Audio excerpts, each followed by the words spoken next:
जालना में मराठा आंदोलन के नेता मनोज जरांगे ने प्रसाद लाड़ को चर्चा के लिए आमंत्रित किया है। साथ ही जरांगे ने जानकारी दी कि गांव-गांव में चल रही बैठकों को 23 तारीख तक स्थगित कर दिया जाएगा। मनोज जरांगे ने 30 मई से आमरण अनशन करने की घोषणा की है।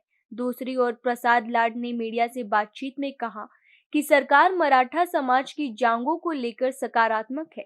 दूसरी ओर प्रसाद लाड ने मीडिया से बातचीत में कहा कि सरकार मराठा समाज की मांगों को लेकर सकारात्मक है और बातचीत के जरिए समाधान निकाला जाएगा।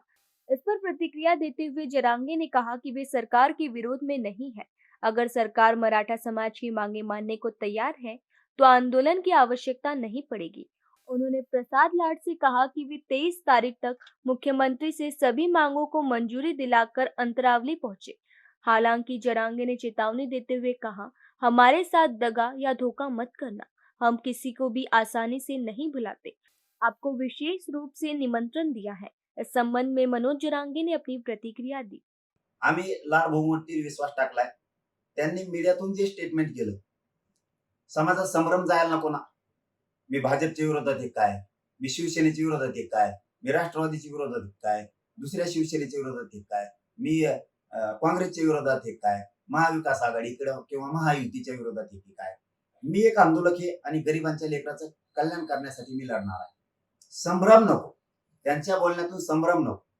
त्यामुळं देवेंद्र फडणवीस साहेब देत आहेत असं त्यांचं म्हणणं आहे. आम्हाला घ्यायला हरकत काय? का आम्ही पण मोठं मन ठेवू नये? का आम्ही आंदोलनाच्या भूमिकात यावा? ही भूमिका आहे माझी. का आम्ही कशामुळे आंदोलन करायचं? जर मुख्यमंत्री देत आहेत असं जर लाड भाऊचं म्हणणं आहे, आम्ही का घेऊ नये? का आंदोलन करावं? आम्ही आडमुठपणा घेऊ नये या मताशी मी आहे. मागण्याच मान्य होत आहे, मंजुरी त्याला होती. आमच्या जर सगळ्या गोष्टी मिळतात समाजाच्या, कशामुळे आंदोलन करायची गरज नाही. आम्हाला पण नाही गरज. तेव्हा मराठा समाज तुम्हाला डोक्यावर घेऊन नाचन बघा करू, पण धोका मात्र नको हे लक्षात ठेवा. तुम्ही समाजाला, पक्षासाठी, सत्तेसाठी समाजाला विनाकारण खेटू नका. तुम्ही समाजाचे मन जिंका, हे म्हणणं आहे आमचं. तुम्ही समाजाचे मन जिंका. तुम्ही आता म्हणलातच ना, फडणवीस साहेब 100% मागण्याची मंजुरी देणार. आवडत्याची चर्चा करायची का?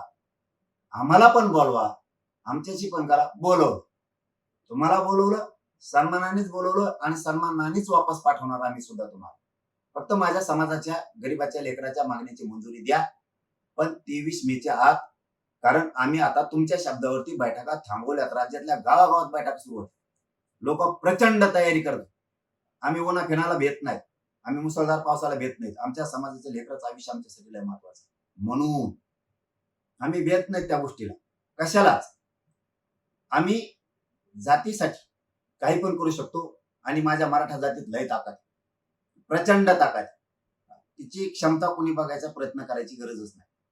फक्त माझी विनंती आहे की आता लाड भाऊंनी समाजाच्या लेकराच्या वेदना वाटून घ्यावा, समाजाच्या लेकरांचे अश्रू पुसावेत. त्यांनी मुख्यमंत्र्यांकडून सगळ्या मागण्यांची मंजुरी करून घ्यावी. कारण आम्ही काय कुठं जात येत नाहीये कधीच. आम्हाला कुठं बोलवलं तरी आम्ही जात नाहीत आणि आम्ही येणार पण नाहीत आणि जाणार पण नाही. आपण जसे बाकीचे मंत्री येत आहेत, गोरगरिबांच्या मराठ्यांचे प्रश्न जाणून घेत आहेत, तसं तुम्ही पण या आणि जाणून घ्या आणि आमच्या समाजाला, गोरगरिबांना न्याय द्या. हीच लाड भाऊंना आमची, त्यांनी जशी आम्हाला विनंती केली तशी आमची सुद्धा त्यांना विनंती आहे की प्रश्न मार्गी काढा. कारण ह्यो समाज खूप अन्याय सहन केला. ह्या समाजानं, मराठा समाज, त्यांच्या खूप अडचणी आहेत. कुणी सोडवल्या नाहीत पण वाढवल्या. त्यामुळे या समाजाच्या लेकराला न्याय द्या. दिली संधी तुम्हाला. आता तर मराठा समाजाला पण वाटत हो, आम्ही तुमच्या सरकारच्या विरोधात नाही येत, तुम्हाला निमंत्रण दिलं होतं. मी नसतं दिलं तर समाज म्हणला असता द्यायला पाहिजे होतं निमंत्रण त्यांना पण. एक तर आपण निमंत्रण कोणाला देत नाही. ते तिकडून फोन करतात हमेशा आंदोलनाच्या काळात, आम्हाला यायचं. आम्ही म्हणतो या, दार उघडे. पण ही पहिली वेळ आहे आम्ही तुम्हाला निमंत्रण दिलं. तेच आमच्याकडून विचारून घेत असतात आम्हाला यायचं. बघा आता संधी मराठा समाजाने तुम्हाला दिली. फक्त मराठ्यांशी धोका करू नका. कारण 23 तारखेच्या नंतर आमच्या हातात 5-6 दिवस राहते.